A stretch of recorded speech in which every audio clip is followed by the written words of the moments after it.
In today's episode, the Legally Clueless Tour has come all the way to the oldest city in Kenya, which is Mombasa. Now, being a coastal town, it would be very easy for me to just sit back, relax, and catch the rays on the beach. But I'm going to show you just how strong my willpower is.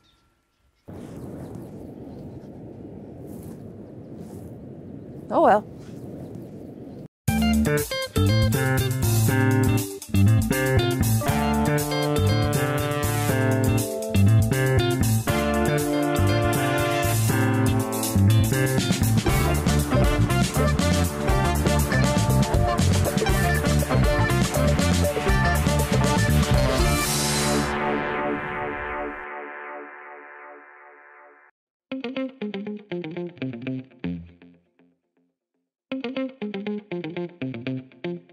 Mombasa, the coastal pride of Kenya. This trading hub has been in existence for over 1,000 years, with its earliest records starting in 900 AD. This bustling city is home to people from various backgrounds, people who are as warm as the weather. Combined with the picture-perfect postcard views, historic and cultural heritage visible at every turn, Mombasa really moves to its own unique rhythm, thanks in no small part to the multitude of influences from Arabic, Southeast Asian, and of course, Swahili cultures. Today, Legally Clueless is setting up camp at Mombasa Works, a beautiful co-working space in Mombasa, who have been lovely enough to host us as we continue on our journey, collecting more African stories. Okay, my name is Priscilla Ibalai. My nickname is First Lady. I think I just got that one since after high school, because I was like pro-independent, sort of like I didn't need a man, quote. Yeah. From Kenya, born in Nairobi, relocated to Mombasa in 2012, and that is where I've been living since until today. Let me just say, getting into bodybuilding was by accident. Before I did the first competition, I've always been self-conscious of my body. Outside, I'm confident, I'm out there, I'm outgoing and everything. But when I just sit with myself at home, alone, deep in my thoughts, whoa, the thoughts just would go haywire. I'll be like, I have big boobs. I never used to like to smile because of my teeth. And I've also been, what's the name? Online, I've been trolled because of my teeth, my skin color, and everything, and it's been bad. Because in high school, I used to be the head girl. Outside, I was confident, but inside, I didn't like my boobs. I didn't like my ass. I didn't like anything in me because I didn't feel like this is the ideal body. Because I don't think this is the ideal body even up to today. I broke my first teeth when I was in class 6 or class 5, around that period. So because before that moment, my dream was to go into pageantry. Yeah. You know, the way beauty pageants, they are so specific. Size, your bust, your waist, your hips, your height. So the day, because I used to follow Miss World like religiously. The day I broke my tooth, I didn't tell anybody at home because I broke it at home when we were playing with my sister. We were donkey riding, she was on top of me. Then we're just going there. Then suddenly I hit my head on the floor. It was so painful, but I didn't realize I had broken my teeth until I went the next day to brush my teeth and I saw my teeth. I didn't put such a big fuss about it. 2 weeks later, when in school, we were cleaning with the Omo on the floor. I fell and hit and broke the other tooth. I think for me, that was like, whoa, your dream for doing pageantry is gone. And it was in that time, there was a Miss World, and that was when my dad discovered. Then she was like, oh my God, you're now not gonna be Miss World. And that was when it hit me. But by then I was 14, 15 there. So when I continued to grow up, I couldn't get images of somebody that looked like me on the television. Taking me back to the first competition. The night before the competition, I went to Doreen. She gave me her shoes, just normal block shoes. I had bought a bikini. I can remember it was a purple bikini. I went to sleep, and when I woke up, I was like, you know what? I can no longer live in this state of fear, in this state of cocoon, like just hiding myself, you know. I really have to put myself outside there to know how far I can go. So I came second for Miss Nairobi, Kenya Bodybuilding Federation in 2016. And I went to compete again in the same year in the highest, which is Miss Kenya, bikini. And I came fourth. Yes, I was fourth. In 2018, I went for Miss Greater Western. And by that time, Mombasa had an outbreak of a certain type of malaria, which is called chikungunya. I got sick.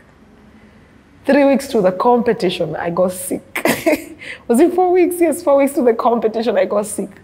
Within 3 days, I had lost 5 kgs. And I got well, but then again, I got sick again. Chikungunya is, whoa, it's bad. So my immunity just dropped, and for the first time, I had to start using supplements. I had a friend who brought for me vitamin C and some calcium, magnesium, and I just continued with the prep. And the last minute, I was almost pulling out of that game, but one of my friends, who is also a very beautiful, amazing woman, who is my nail tech, just told me, just go. You go and do what you will be able to do. And I won. It was the best moment yet for me. And then when I went now for Miss Kenya 2018, and in 2018 I came second, that was so amazing for me. And by that time, that was when, in my heart of hearts, I was like, this is definitely what I want to do. What I love most about my body, it's not first the tangible thing. For me, it's my energy. I've come to appreciate my energy. I have this infectious energy to make people laugh, to make people fall in love with their bodies. You know, I love my smile, my legs, everything from my hair to my toes, everything about my body, I really, really, really love about it. And I'm so happy I did not allow the external world to try to make me dilute myself. There's a couple of things to do when you come to Mombasa, and it would be an absolute tragedy for me to come all this way and not try them out. And it's a good thing for me because the first thing we're trying apparently could help me with my booty gains. First up, it's food. Have you been? I'm good, thank you. Yes. Welcome to see a barbecue. Hi, everyone.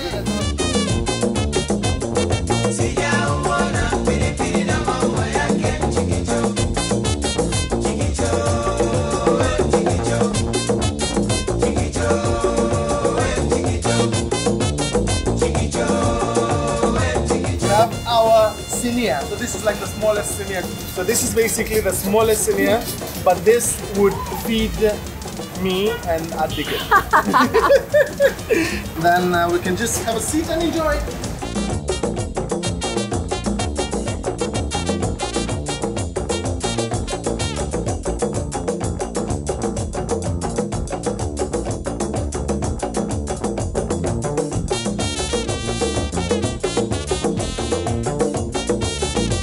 I don't know if that's going to help with my booty gains, but I do have to say a big thank you to Chef Ali for giving us such a scrumptious meal here at Sinai Barbecue and starting us off in Mombasa on such a delicious note. I can't wait to see what more Mombasa has in store for us. Hi, my name is Ebi Weyime. I was born in Nairobi, Kenya, but I've lived in several places. So first of all, I schooled in Western Province and Nyanza Province. And then I went to Daystar for graduation for my undergrad, then immediately moved to Cape Town, South Africa to pursue modeling. Ended up acting, long story, but I was there for modeling. And then I stayed there for 6 years. Plan was 3 months, stayed there for 6 years. And then I moved back in 2017, moved back to Nairobi stayed for 3 years, and 4 months ago, I moved to Mombasa. So I used to really flow, like my period used to be very heavy. So I'd wear a tampon and a pad at the same time. And for models, it's worse, or just being on set, because sometimes I want you in a bikini, you're on your period, you can't wear a pad. And now I need a backup because I'm too heavy. Also, the pads were not very good for me because they used to really burn me. To date, my thighs are now slowly getting back their natural color, but because of the products that I used to use. So I literally just went online. One day I was so tired of this life. I was like, what else can I do? I literally Googled alternatives, like period product alternatives. Then a cup came up and I looked at it and I was like, what? Ew, no. Why would I want to use that? You know? So I put it on the side. Then again, you have your next period and the next period, and it's the same problem. So I was like, you know what? I've heard of a cup. Let me go back and research some more. So I'm like, you know what? I've not seen anyone dying from this cup thing. I'm seeing very good reviews. There could be some negative, but honestly, if you weigh it, the positives are more. So I was like, okay, then let me try. So I Googled, and then coincidentally, there was a lady in Cape Town making the cups. So I was like, perfect. I'm going to just buy it. I don't need to ship it in. I can just buy it, and it's made in South Africa. So I bought it. But then again, the fear. By that time, I wasn't having my period, and I was coming for Christmas to Kenya. So on that same day, I just happened to be staying at my auntie's house. You know, it's your first time using a cup. You want to do it in your own private space, so when you're comfortable. I don't want to do it in my auntie's house because I'm not so sure how this experience will go. So I asked my auntie for a pad because I'm like, then I told her, I got this cup, but I'm not comfortable starting it here. I was like, oh, what is this? And then she's a doctor. And she's like, you know what? She'd never heard of a cup before, but she'd always had the idea when they fixed the diaphragm for the contraceptive. She was like, why can't we have this same diaphragm, but for a period? She'd always thought of it, but she never knew that a solution very similar already existed. So she's like, oh my God, I've always been thinking about this thing. I never knew they existed. Could you please give me your cup? Then when you go back to South Africa, you can buy another. I was like, cool. I gifted her that. So I'm coming back now. This is 2017. Again, I'm feeling like I need to go back home, but I don't know what's bringing me back home. And I cannot start dropping CVs. I'm like, I'm too old to start dropping CVs at this point. So when my cup arrived, by then I'd already started my period, I opened the box, the package, and this sounds like a movie. You know when like you open a box, like when you see in a movie that like they open a box and then there's some light and some music like, ah, that comes up. That's exactly what happened, I swear. Believe this story or not, but that is exactly what happened when I opened that box. It's like unicorns and rainbows and butterflies and that light and music and whoa, just came up. And that was my answer. At that point, I had not inserted or used the cup, but I knew this is it. I don't know how, but this is it. So I went in, I used the cup, a bit of hits and misses here and there, but I was like, I love this. Plus, with the little research that I'd done for my friends, even when I was in Nairobi, not many people knew about the cup. Even to date, so many people still don't know about it. And I was like, I'm going to start it. So immediately I contacted the lady. We set up a meeting. I was like, I want to bring this cup to Kenya. I'm moving back home, blah, blah, blah. I'm doing all this at the back. I have not told my agent in South Africa and my acting coach that I'm planning on moving, like completely abandoning this and going. But then I figured, because we live in an internet age, so there's you do a lot of self-tapes where you just audition yourself and then just send a tape. So I'm like, I don't need to be in South Africa to do this. Because the other thing as well was I felt like I am being underutilized as a human being. I felt like acting and modeling is great, but I can do more with my life. So I started thinking of different names, but most of the names were taken. Plus I wanted something catchy, something feminine, something short, a name you can remember, a common name. So I started looking at names and names and names and names. Again, went to meditation, I was like, the name will come to me. Yeah. So in the middle of I was literally like, so I was very lucky. The apartment I was staying at in Cape Town, I used to pay a lot of money for that apartment, but I used to say I have the front row view to Table Mountain, because it used to be like my whole window is the view of Table Mountain. So it used to be a very quiet, very nice place. So I would sit there and just think of different things. Then one day, it's like something just whispered and said, Grace, how about Grace? And I was like, what does grace remind me of? When I think of grace, I don't think of a man, for sure. I think of a woman when I think of grace. I'm sure the people call grace and they're male, but mostly, majority would be women. I was like, grace seems like a nice name. Plus, it reminds me of, like the grace of God. So there's also that, like I think of a dove, like a dove coming down, that's the grace. And I think your flow is exactly that. It's a flow, it's your grace flowing into a cup. I was like, oh, the grace cup. Then I searched for the name, I'm like, oh, it's not taken. This is a very nice name.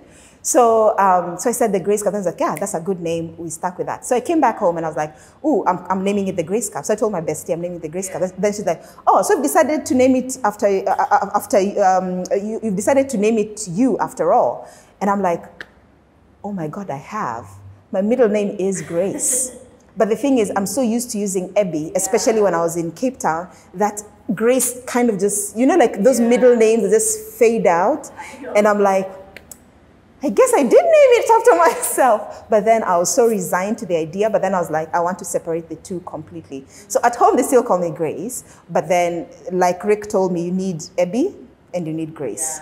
Those need to be two different things. Even when you sell it, you don't have to feel like you're selling Ebby. You're actually selling Grace. That one is gone. So that's how it ended up being the Grace Cup. And I came back and I started it.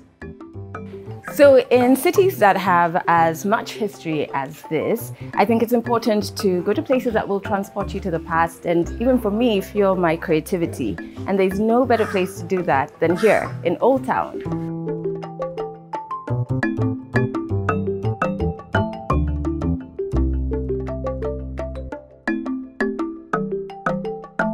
This is also one of the old ones, right? Yeah, this is one of the old ones.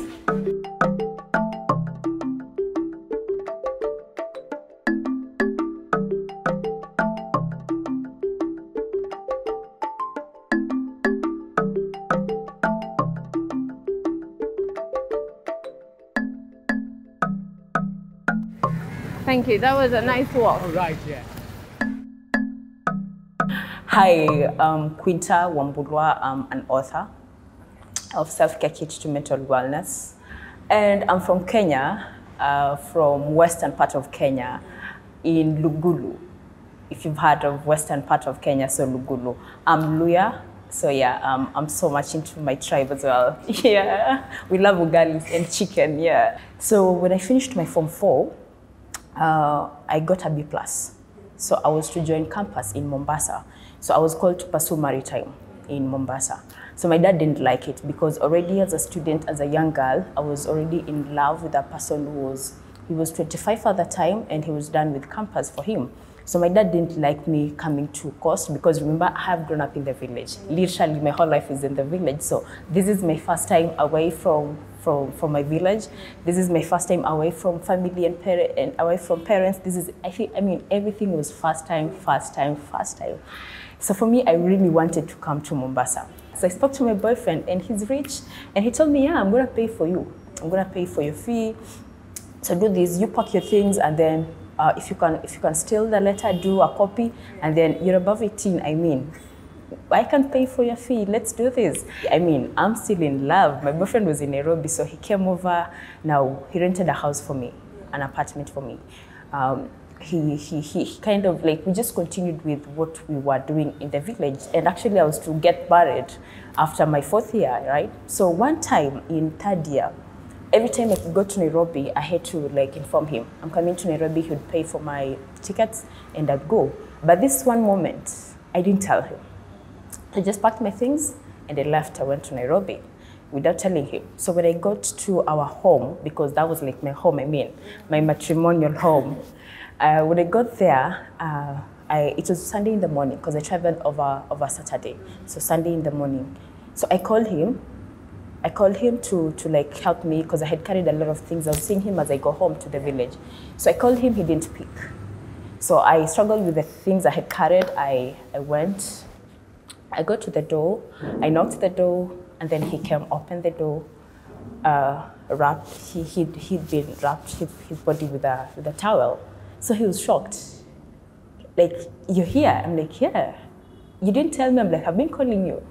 Okay, so can you please help me get these things in? Let me enter in. I mean, I'm so tired. I've traveled all the way from Mombasa. Let me just get into the house. And when I was at the sitting room, the door to the bedroom was open. So if you're walking towards it, you could see inside. And I see someone in bed. And I'm like, no, it can't be. So I'm walking to the bedroom. I get to the bedroom, and I found this woman in bed. And I opened, because she was still asleep. I opened the duvet. And I'm like, what are you doing in my bed? What are you doing in my... And she's also confused, because now, okay, you know, he's sorry and everything. I'm just like, nah, remember, he's paying all my bills. So I need to, should I forgive him? Because how am I going to survive in cost? And, you know, but again, no, it can't be. But he's like, you make the decision you have to make. I said, I'm sorry. So you see, I'm left where if I leave him, then I need to find my way out. But again, I need to have him because I need bills to be paid. But again, I'm hurt. I think also writing allowed me to start expressing. So just in writing and my thoughts, just creating another world. I started a safe space, Coffee with Quinta. And what Coffee with Quinta did is we'd just meet and start sharing. And I could share my story, and in doing that, other students would freely start sharing their stories. So I realized people were hurting, but they didn't have the safe spaces to kind of share these stories. So Coffee with Quinta Hangout really grew. Like, people were looking forward to Coffee with Quinta. And at the time, there were so many suicidal cases at the campus. So the Mental Health on Campus project allowed me to have more people start expressing who they are, using arts to heal, going into yoga and meditation, because I started learning on that and it worked for me, so I used to do it to others. And we created more like a community, you know? And so my work was being seen in school. And when the first years came in September, I was there narrating to almost 7,000 students on the admission day. And it felt so powerful because at that time, it was my first time to get all this media attention. So radios were there, TV, newspapers. So I featured on the newspaper on the 18th of November, 2018. On the 19th, my ex-boyfriend now released my nudes to the public. The guy, the rich guy? Yeah. Sent to my parents, blogs were made, and remember these were lesbianism clips. Everything, first book, everywhere. Vice Chancellor was sent, everything was sent. Videos and nudes that we had sent him. When in 2016, he had wanted a threesome, you know, and remember I'm from the village, this is my man, we can explore. So we did that with my friend who was bisexual, and we sent him. So those are the things he finally sent. So people started calling me and sending me those videos and nudes, and I'm like, okay, this is happening. So my name was all over. Remember, he just featured on the newspaper on the 18th, so on the 19th. So they were all over. And explaining my sexuality, one. How I fell back into depression. I hated myself. I hated my journey. I just hated everything. My mom was hurt. My mom was hurt.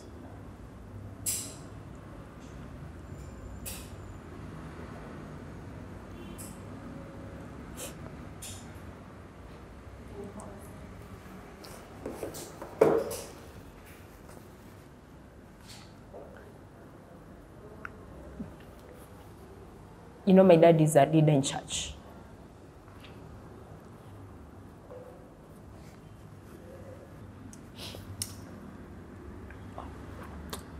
My parents were hurt, and when I think about it, it hurts me. So yeah, it was crazy. The people blamed me. Why did you send? I'm like, is this what you guys should be asking me right now? Because if you're in a long distance relationship, I mean, you find yourself doing that. So it was crazy, and you see my name was already out there, you know. I mean, seeing your nudes out there is humiliating. it is humiliating because it changes how you also present yourself in public and on social media again. You know, like, how do you even start again showing up on social media? How, as who, you know? So the VC called me, I told her about it, and she said, women like you change the world. Keep pushing. Keep pushing. And so the women around me who told me, keep pushing, they spoke to me. But also there was something in me that fought, that inner child in me, that innocent child.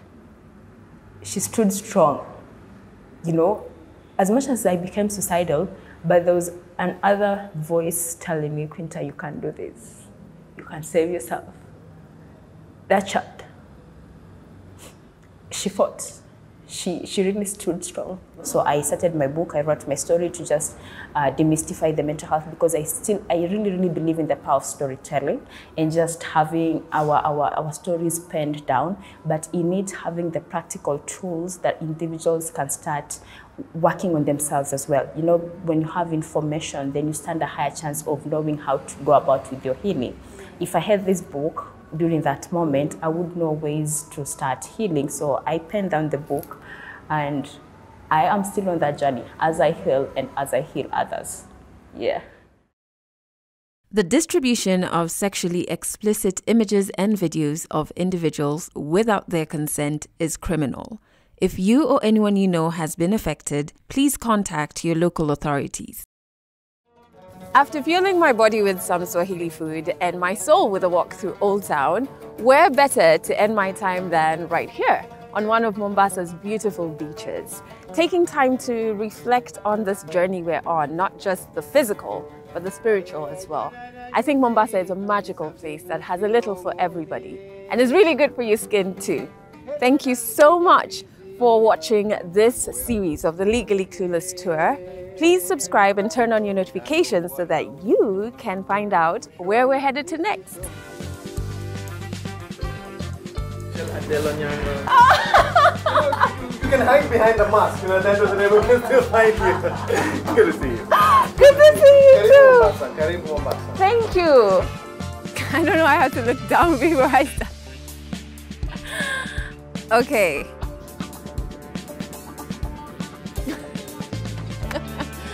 Oh well. In today's episode, the Legally Clueless Tour has come to the oldest city in Kenya, which is Mombasa. I was going to say Nairobi. No?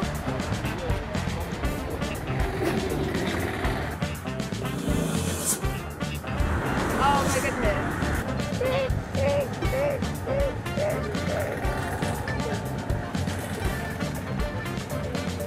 Just call me Asha.